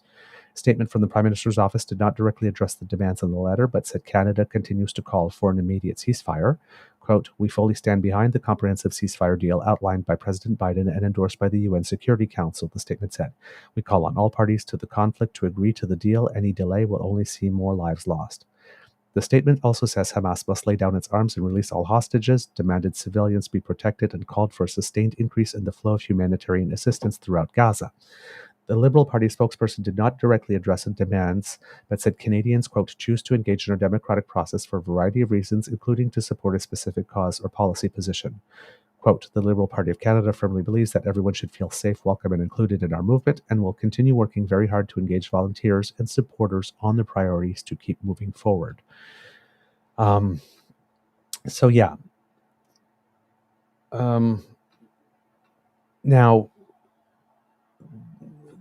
the staffers are also are making statements as, for example, until we are no longer ashamed to tell our communities and families that we are actively campaigning for the Liberal Party, we will be opposing partisan activity. They are clearly finding themselves in a difficult position. Over the past months, we have expressed our growing concerns in relation to the human rights violations experienced by Palestinians and advocated for a change in policy towards a posture that's aligned with our values. We have often felt unheard by the leadership of our party. No one wants to see a Canada where Paul Poilievre is Prime Minister, but you cannot take advantage of our labor at home while perpetrating our dehumanization abroad. As staff members, we are caught in an extremely difficult position, but we have a moral obligation to advocate for those who cannot advocate for themselves. And that's a choice, and you have a right to do that, and I fully support that. Oh, yes. Now, I mentioned this. The reason I'm bringing this up is because something happened. I mentioned it on Twitter, and I did it in just one way, with 2 words. And those 2 words were more drama. Just that, more drama. Now, somebody wanted me to do more than say no drama. So I got the drama being we cannot support genocide was the response. I was like, no. Had I intended that, I would have outright said it. Right. You just said more drama and then subtweeted that original post. So I'm unclear and asked what you were intending to communicate. Nope, that wasn't asking. That wasn't asking me. What did I intend to communicate? That was asking me. That was basically suggesting that I was suggesting that saying people that say we cannot support genocide is drama. That wasn't asking. So I said, yes, I did, and it is clear. I intended to communicate only what I said, that there is more drama. There was no deeper meaning or further intention.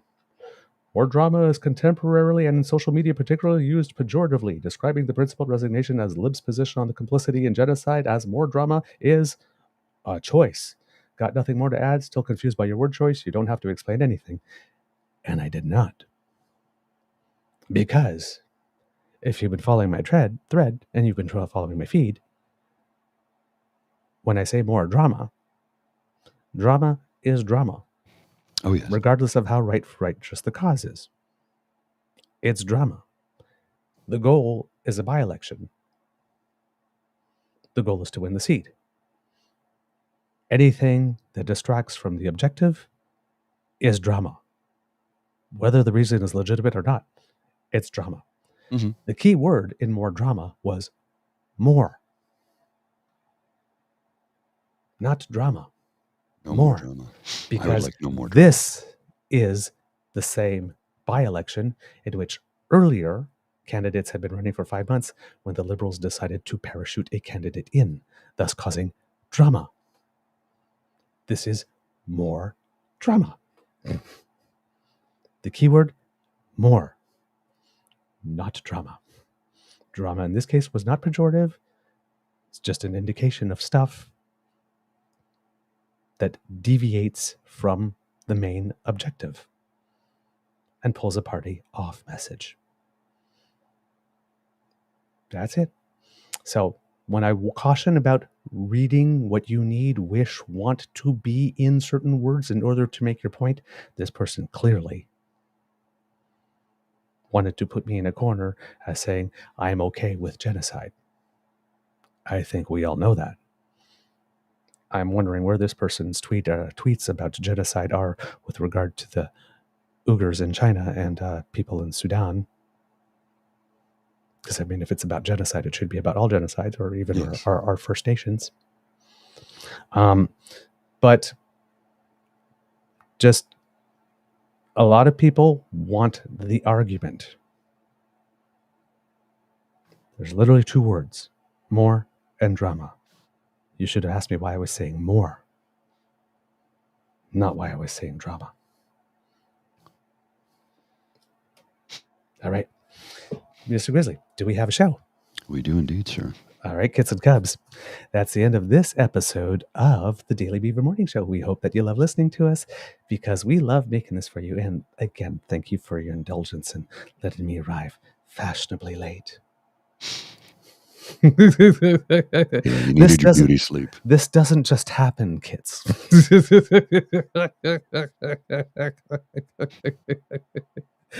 Remember, sharing is caring, and word of mouth is priceless. And you have the mouths from which we want the words to come. So please tell your peeps and poops all about us.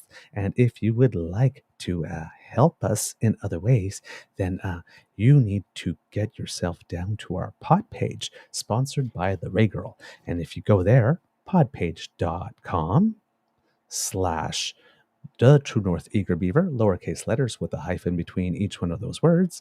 Or if you scan the QR code that Mr. Grizzly just made appear under my chin, well, if you go there and click subscribe, boom, when we have something fresh off the bandwidth, it will come directly to you.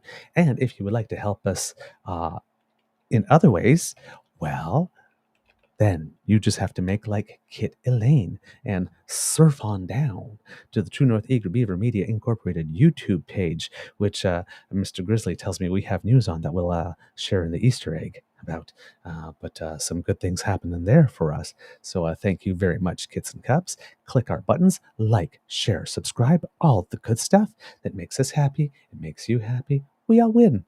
And if you would like to help us in yet another way, the QR code that is by Mr. Grizzly's head right now will bring you to our tip jar, otherwise known as our coffee page, coffee, ko-fi.com/eagerbeaver, lowercase letters, all in one word, and it's where you can buy us a coffee.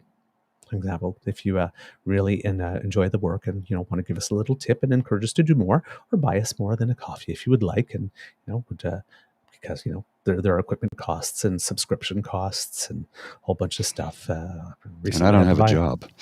Both of us recently had to buy a new computer, Yeah. both in the past year, to keep this going. So any help that you can give, really, really appreciated. Thank you very much. And on that, I believe we have Kit Cassie to thank for making a donation. So thank you so much, Kit Cassie. That was very kind of you. I was looking to pull it up very quickly, but the computer is not, well, actually, I shouldn't say the computer is not cooperating with me. It's my typing fingers while I am talking. I am somewhat coordinated, but not coordinated enough. But yes, Kit Cassie did send us a little something, and we thank you so very much for your support. Thank you. It means the world to us. Now, if you can't contribute financially, that's quite all right. Nothing wrong with that whatsoever, because the gift of your attention is the gift that means the most to us. It really does. So if you would like to reach us, because we do love to hear from you, well, then you can reach us at truenortheagerbeaver@gmail.com or on our Twitter feed at TrueEager. You can leave a note on our Facebook page or at True North Eager Beaver, or even on our YouTube page. We try to read everything, and we appreciate all the help that you give us in putting the show together. Thank you so much. And then Kit Cassie, when she made the donation, said, listen, oh my God. Okay, this you never have to say ever again. Anybody, by the way. Sorry, lads, it's all I can offer right now. You don't. Never apologize for that. No, you helped us out. Thank you. Thank you. Never apologize. I guess it's first that you are offering anything. One, yay, right? We're not going to poo-poo on that. And again, if it's all you can, if you are literally donating all you can, hey, what more can we like? That we're asking already is, a bit of an imposition, because that you're giving all you can. No, come on. We are very, very grateful. So please, Kits and Cubs, any of you, never apologize for giving what it is that you are able to at a moment. And don't apologize for not being able to at a moment. All right?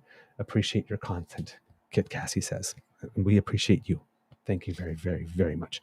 So, yeah, those are all the ways that you can reach us, because democracy is something that you do. If you are living in New Brunswick, get mobilized, because it looks very much like you're going to be able to flip this. And if you're living in BC, get mobilized, because it looks like there are some people that are very much organizing to make sure that you can't maintain what you have. Because kind of we're trying to get the conservative-led provinces down to 6. Mm-hmm. Because if they got 7 with over 50% of the population, then they can come in and start rewriting our constitution. Yeah, and they will. They will. Right? They will. I've If been they're cautioning against that for a while. If they're willing to destroy safe consumption sites, and if they're willing to destroy the whole Alberta health system, which was like the 5th best in the world, apparently, because everything was integrated, they're willing to torch that. Trust me, they will rewrite the Constitution. So in Saskatchewan, it's getting close too. So you too, get active. We need to flip some of these provinces. All right, Mr. Grizzly, do you have some words of wisdom for us? A lot of thoughts rushing through my head right now. First off, gratitude is a big one. Grateful for all of the support we've been getting as of late. Thank you to each and every one of you for subscribing, for sharing, for helping to get our little channel that could out there so that people can hear the truth. I had somebody yesterday who was back and forth with me, and I have to read some of it to you because I find it ironic. This individual tried to say, you guys are pathetic, you're rage farming, you're blah, blah, blah, blah, blah. And I'm like, so this, a no name, no photo, name, bunch of numbers, anonymous troll saying, you guys, you need all the help you can get. You don't have enough people watching, blah, blah, blah. I'm like, look, during the live stream, right now there's about 1,064 people watching across multiple platforms. That's just the live feed. People watch it later in the day. And what people have failed to understand is that it's not just YouTube that we play on. We are on multiple platforms. So thank you for everybody watching on all the platforms. We appreciate you. Even the ones who, hate watch us. Because you help our monitor watch us. Or make sure we don't step out of line and say things that go against the doctrine. So, call us what you want. Hate watch us as much as you want. Love watch us. Join the damn fam, though. More than anything else, I'd really love it if you're watching us on any one of a number of platforms. If you see this right now, scrolling across the bottom of the screen, www.youtube.com/@TrueNorthEagerBeaverMedia is where our channel is on the YouTube dial, if you will. Dial. We don't say dial anymore, but I thought I would for fun. You can join the damn fam for the best damn fam chat in podcasting. And thanks for watching. Thanks for sharing our message. And our message is, let's get the truth out there. That's all our message has ever been. Facts first, truth first. Yes, you're going to get our opinions. We're not journalists.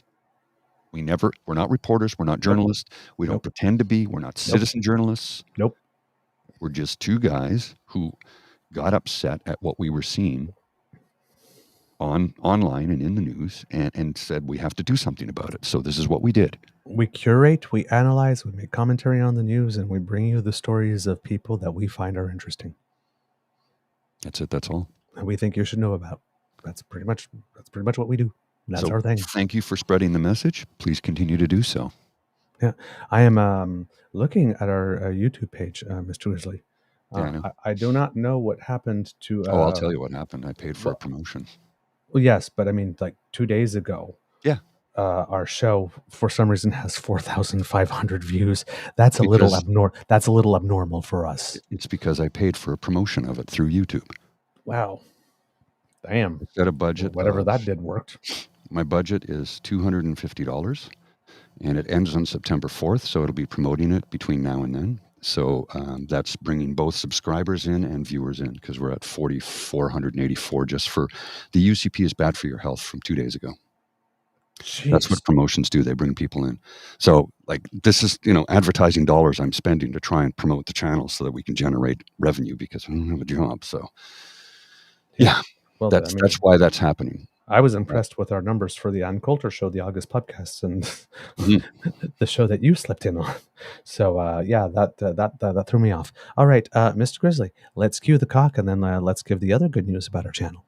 Okay, I'll do that right now. You are listening to a True North Eager Beaver Media Incorporated podcast.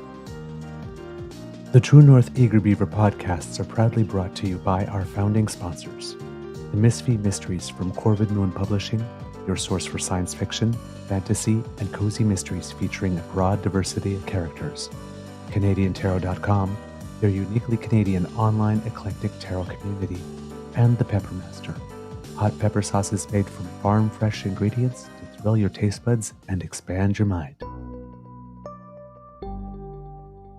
We are grateful to the Crier Media Network for its support, Pete Jarvis for our artwork, and Paul Joseph Something for our opening and closing sequence music.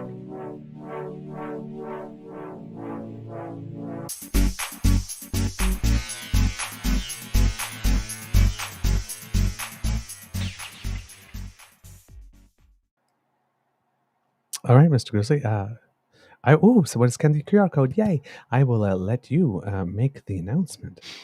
Well, as of this exact moment in time, let me just check here again. Overnight, we gained about, we were at 5,700 subscribers yesterday.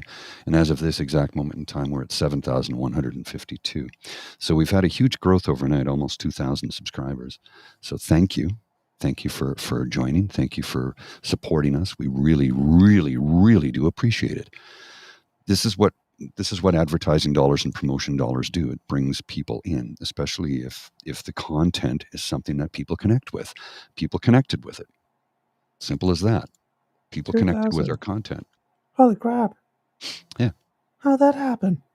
Well, like I said, I promoted the UCP is bad for your health is being promoted. There's 4,500 views of it already. So what happens is you got to spend some money to earn some money, right? Because we don't make money. Making money is a criminal offense. That's called counterfeiting. We don't make money. We earn money. We earn money through advertising revenue, through subscribers, through the YouTube Creators Fund for stumbling over my tongue right now. People who subscribe to YouTube and pay a monthly fee don't see ads. So as a result, subscribers who pay the fee monthly to subscribe to YouTube, not just us, a portion of that comes towards us as well. And that gets spread across every single YouTube show.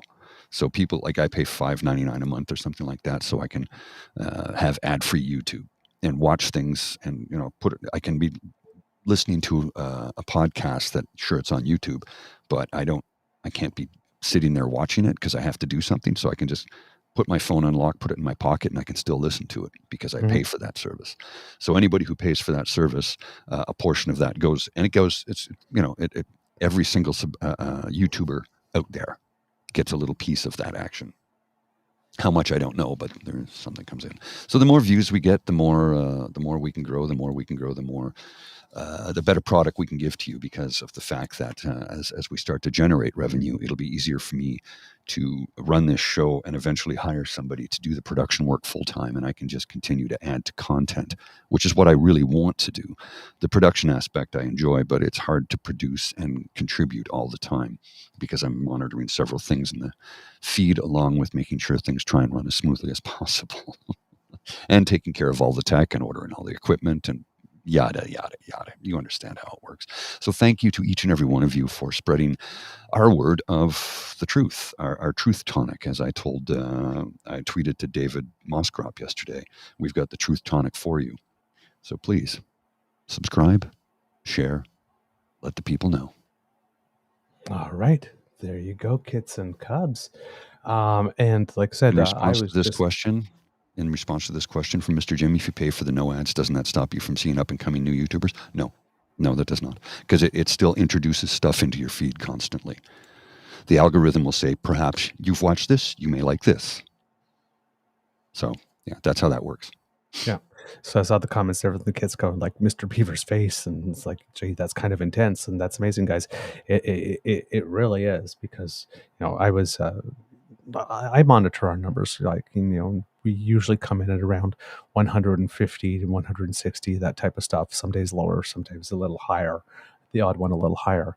But since you were in New Brunswick, Mr. Grizzly, we have not had a show under 150. And when I saw the one that we did when you slept in, when that one came in at over 300, it was like, okay, that's It's a big boost. double. Yeah. That's double. So yeah, the 4,500 was like, what? Well, that's not going to be normal for now, I'm sure. But well, the promotion helps get it out there to people, Yeah. right? So that'll be A lot on of until people click September on it. 4th. Yeah. And once that ends, I won't have any more advertising budget for a while, because I've already spent about $1,500 this year on advertising, and I can't do it anymore. I don't have any revenue right now. I have no income. So I have to find a job soon before I, have to resort to cat food. Mm-hmm. But that one, or sharing a meal with my dog. But that would suggest if there's like 4,500 clicks, and let's say we get 200, that's 4,300 of them. If we got 2,000 new subscribers, that's about half of the people that clicked, liked what they saw, enough to subscribe. Mm-hmm. That's a pretty good rate. 50% of people who check you out. Yeah, it's very good. I'll take that. All right, everybody, have a beeferific day, and thank you for sharing in our joy. Yes, thank you very much. And you have yourselves a wonderful day. Go Canada, go. Go Canada, go.